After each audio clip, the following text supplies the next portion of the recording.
Ahoj, zdraví vás Martin z kanálu River Fishing Slovakia a dnes by som sa s vami chcel porozprávať o love na streamer a mokrú mušku. Prejdeme si montáž, vybavenie, techniku lovu a na konci si povieme nejaké výhody a nevýhody, ktoré vlastne táto technika obnáša.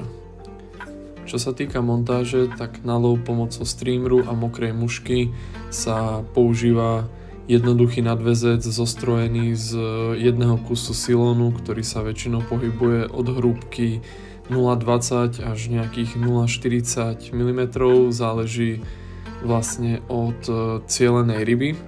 Silón nie je žiadnym spôsobom zužovaný, jedná sa o priemer v jednej hrúbke o dĺžke 0,80 až 2 metre, záleží vlastne koľko mušiek budeme chytať a ako potrebujeme, aby sa streamer dostal hlboko. Principiálne to funguje spôsobom, že čím dlhší máme vlastne nadväzec, tak tým lepšie sa ponára muška. Čím je muška bližšie k šnúre, tým vlastne rýchlejšie ju ťaháme od dna a pomalšie sa dostáva do hĺbky. Na zakončenie nadväzca používame buď pevný úzol na mušku, alebo používame tzv. Rapala knot, ktorý je vlastne prívlačový. Z osobnej skúsenosti nemám veľmi veľký rozdiel v efektivite týchto spojov. Ak mám čas a používam nejaký ťažší streamer, tak tam vlastne vytvorím očko. Ak nie a je ten streamer vlastne ľahký, tak používam vlastne pevný úzol. Osobne som nezaznamenal nejaký veľký rozdiel, ale veľa ľudí vám povie, že Rapala knot vlastne pôsobí lepšie na tú prezentáciu tej mušky, pretože tá muška sa vie voľne pohybovať. Pridám vám vlastne aj video, ako sa knot viaže. V prípade použitia dvoch streamerov používame dva streamery, ktoré sú od seba oddelené aspoň na vzdialenosť 1 metra a väčší streamer dávame smerom dolu a menší streamer ide smerom hore. Napájanie používame rovnako ako pri viazaní nymf. V mojom videu ako zostrojiť nymfovací nadväzec nájdete vlastne spoj, ktorý používam na to, aby som mal nadpájacú mušku na vrchnej časti montáži. Osobne som dávnejšie používal vždycky dva streamery, ale prišiel som na to, že pri použití jedného streamera je to vlastne skoro rovnako efektívne. Vy cielite chytiť vlastne väčšiu rybu, ktorá sa chytí vlastne na jednu nástrahu, takže v prípade, že trafíte tú rybu, tá ryba tam je a tá ryba žerie a bude vlastne možné ju vyprovokovať, tak či tam bude jeden alebo dva streamery nehrá úplne rolu a ak ju máte chytiť, tak ju proste chytíte bez ohľadu na to, či je tam jeden alebo dva. A radšej zvolím jeden kvalitnejšie prezentujúci streamer. Čo sa týka streamerov, tak máme zaťažené a nezaťažené streamery. Zaťažený streamer môže byť pomocou guličky, takže tungstenu, alebo pomocou oloveného drátiku, ktorý sa navíja na telo. Volíme streamer podľa toho, či potrebujeme chytať v hĺbke alebo či sa jedná o pličiu vodu. Ak je voda približne po kolena, tak vôbec nepotrebujete zaťažené streamery a môžete použiť vlastne streamery bez váhy.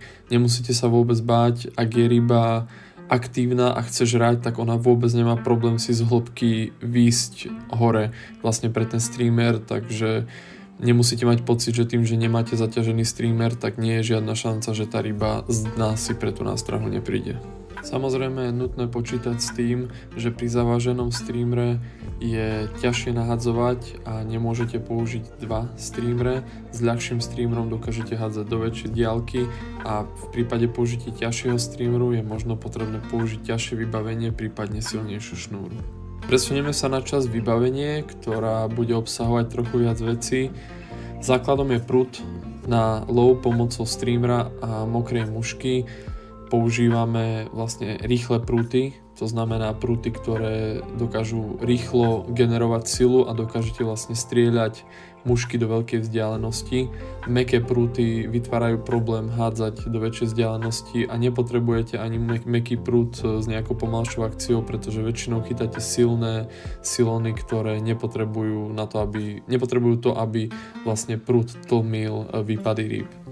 Čo sa týka prútov, pri mokrej muške volíme menšiu aftmu, v aftme približne 5 až 6, pričom tá mokrá muška funguje úplne rovnakým spôsobom ako streamer a tým, že tam tie mušky sú menšie, tak tam volím vlastne vždycky 2 až 3 mušky a ten prúd môže byť vlastne v menšej aftme. Čo sa týka streamerov, podľa toho, aký veľký streamer idete hádzať, je potreba si uvedomiť, nikdy nevolíte aftmu prútu podľa toho, akú veľkú idete chytať rybu. Vždy volíte aftmu prútu podľa toho, akú veľkú nástrahu potrebujete hádzať, s tým, že vedľajší efekt už je to, že primárne hádžete veľkú nástrahu na to, aby ste chytili veľkú rybu. Osobne na streamer používam aftmu 7 až 10, podľa toho, aký veľký streamer chcem hádzať. Myslím si, že drtivú väčšinu lososovitých rýb na Slovensku, ak sa nejedná hlavatka a ešte z bielých rýb, ak to nie je šťuka, tak si úplne výborne vystačíte s aftmou 7, je to univerzálna aftma na streamer a ideálna dĺžka je 9 až 9,6 feet. Ďalšou časťou vybavenia je naviják, pričom pri love na streamer už je potrebné mať trošku lepší naviják, budete veľmi často zdolávať rybu navijákom, cielená ryba na lov streamera je vlastne väčšia, takže často sa môže stať, že budete ten naviják potrebovať nejakú tú kvalitnejšiu brzdu, takže tam už by som trošku investoval a naviják vlastne volíte veľkostne podľa veľkosti prútu. Ďalšou časťou vybavenia sú šnúry a tu sa chvíľu zdržíme, pretože myslím, že lov na streamer je technika, ktorá vám najviac dovolí používať lacné šnúry, ktoré stoja málo peňazí. Tým, že vlastne hádžete ťažké nástrahy, nepotrebujete riešiť prezentáciu, nepotrebujete riešiť, ako to dopadá na hladinu a naozaj hádzať s ťažkým vybavením je oveľa jednoduchšie, ako keby ste hádzali nejaké to delikátne náradie. Takže používal som už 100 eurové šnúry, používal som 5 eurové šnúry z Číny a úprimne hodiť 10 cm streamer, úprimne by ste to zvládli aj so šnúrou na prádlo. Tam jediné, čo potrebujete riešiť je, že aký typ šnúry vlastne používate. Ale za mňa osobne je úplne zbytočné na streamer kupovať drahšie šnúry, pretože tá šnúra bude podľa môjho osobného názoru robiť úplne to isté ako drahá šnúra. Vy potrebujete do diaľky vystreliť ťažší streamer, dopadne na hladinu a tam proste práca tej šnúry vlastne končí. Čo sa týka šnúr, poznáme vlastne 4 šnúry, poznáme plávajúcu šnúru s potápavým koncom, potápavú šnúru a intermediálnu šnúru. Každá šnúra má svoje využitie, najčastejšie používaná je plávajúca šnúra a plávajúca šnúra s potápavým koncom. Plávajúcu šnúru využijete skoro všade, na vodách, ktoré sú, dajme tomu, do hĺbky pása a nepotrebujete proste tú mušku dostávať tak hlboko.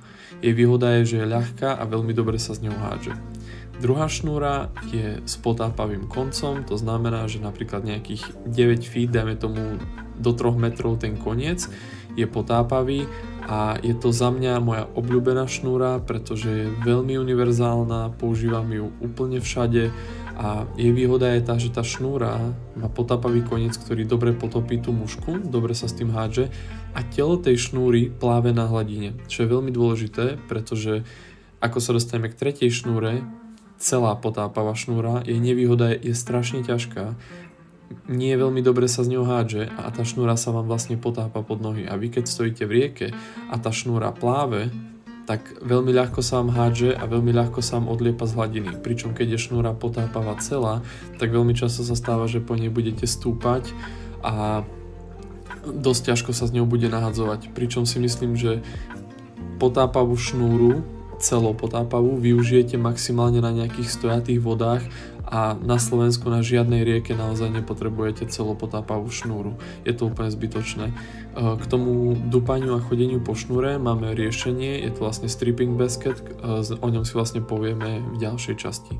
A posledná šnúra je intermediálna. Intermediálna je vlastne celopotápavá s tým, že sa jedná o šnúru, ktorá je robená aj clear, to znamená, že je čistá, priehľadná a je pomaličky potápavá. Tieto šnúry sú najviac obľúbené na chytanie mokrých mušiek a na chytanie na jazerách, pretože tam tá ryba má čas si tú šnúru pozrieť, ona ju uvidí a vy vlastne potrebujete pomaličky klesajúcu návnadu. Takže intermediálne šnúry sa používajú hlavne na stojatých vodách, ale niekto ich používa vlastne aj ako taký univerzál na streamerovanie.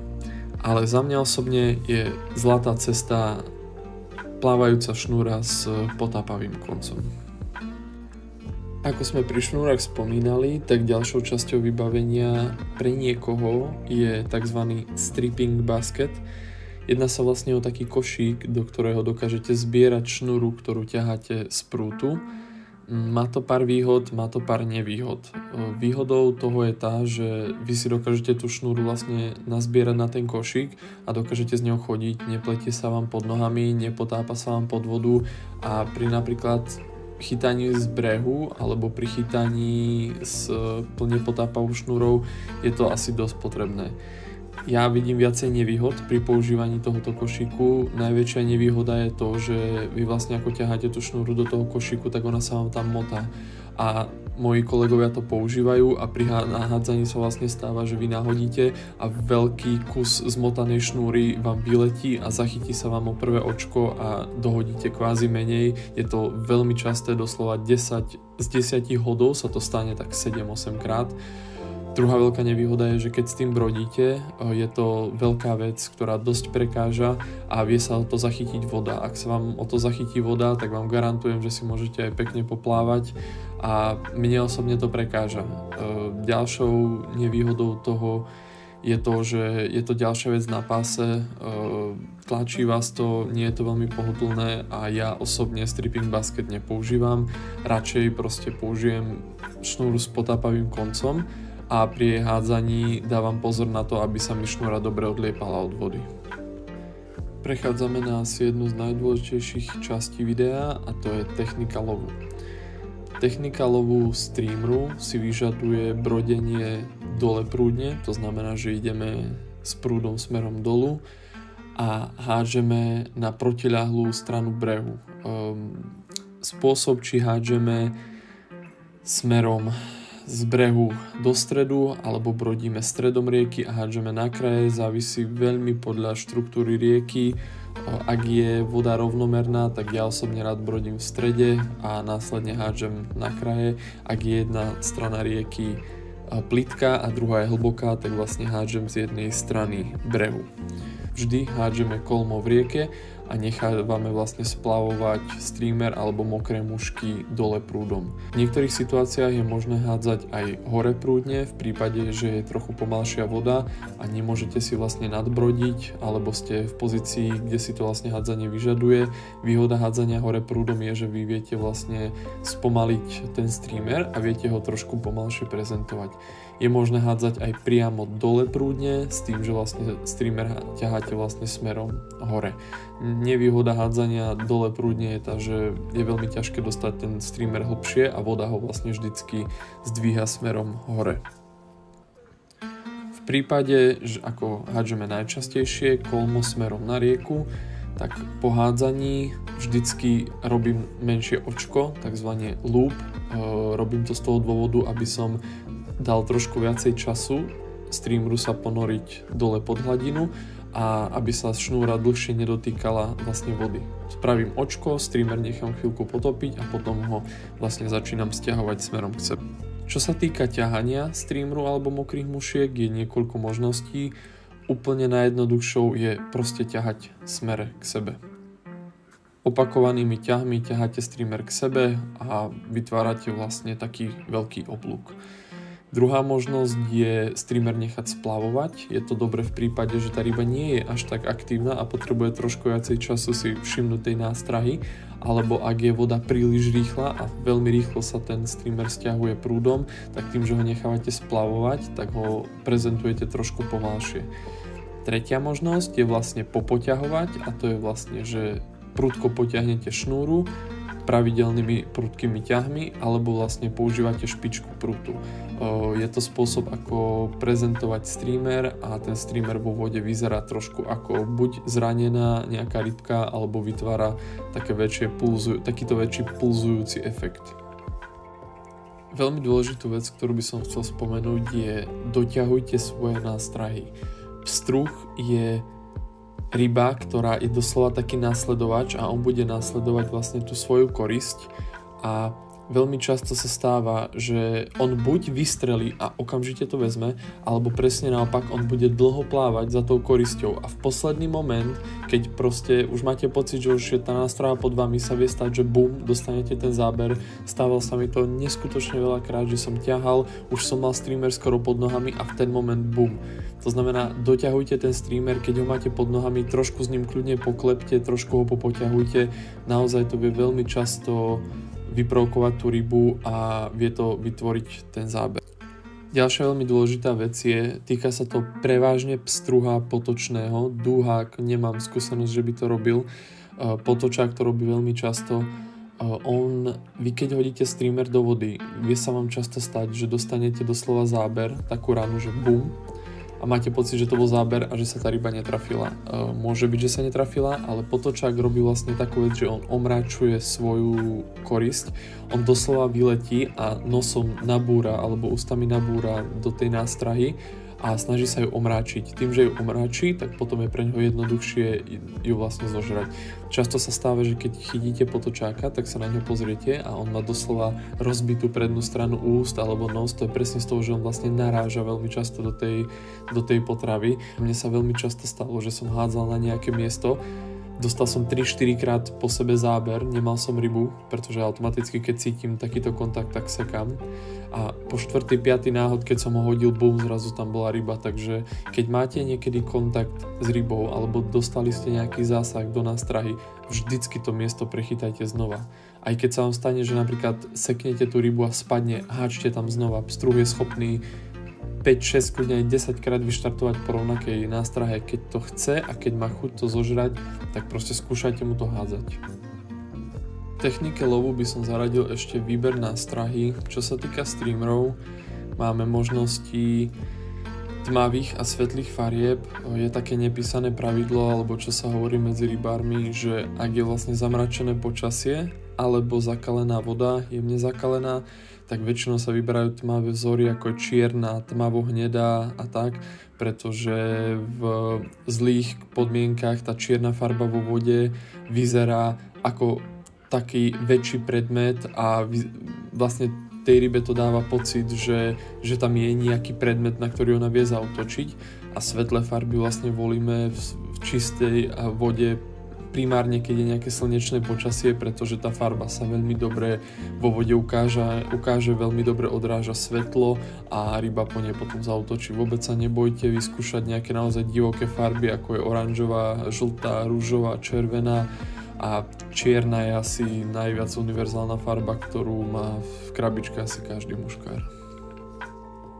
Výhody a nevýhody lovu na streamer a mokrú mušku. Začnem asi výhodami lovu na streamer.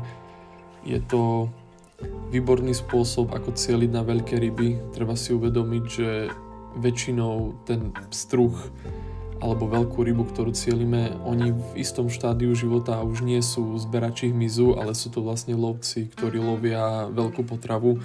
Pstruh sa v štádiu staršieho veku živí primárne maličkými rybami, takže treba počítať s tým, že je to výborný spôsob, ako cieliť veľké ryby. Je to výborný spôsob, ako preskúmať vodu. Ak máte veľkú vodu, napríklad ako je Váh, Orava a tak, je to veľká voda, kde ryba môže byť kdekoľvek. Streamer je fantastický spôsob, ako pokryť veľkú časť rieky a kde môžete veľmi preskúmať, že kde by sa tá ryba mohla vlastne nachádzať.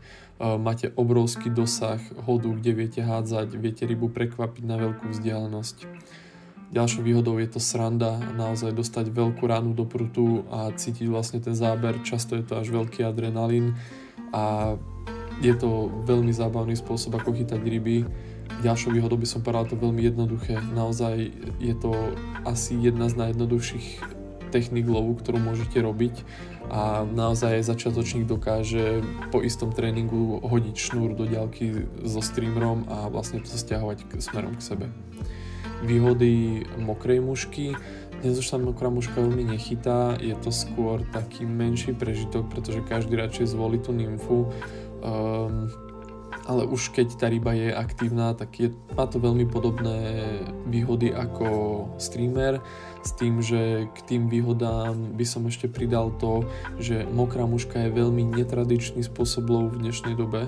Je to vlastne zapomenutý spôsob, takže na niektorých vodách, ktoré sú veľmi preťažené technikou nymfy, suchej a tak tá mokrá muška vie doslova vyčíňať tým, že ryba na to nie je zvyknutá a nie je zvyknutá na to, že niekto to chytá a veľmi často to vie vytvoriť záber, ktorý by iná technika nevytvorila, takže vôbec by som sa nebál vyskúšať mokrú mušku v niektorých prípadoch.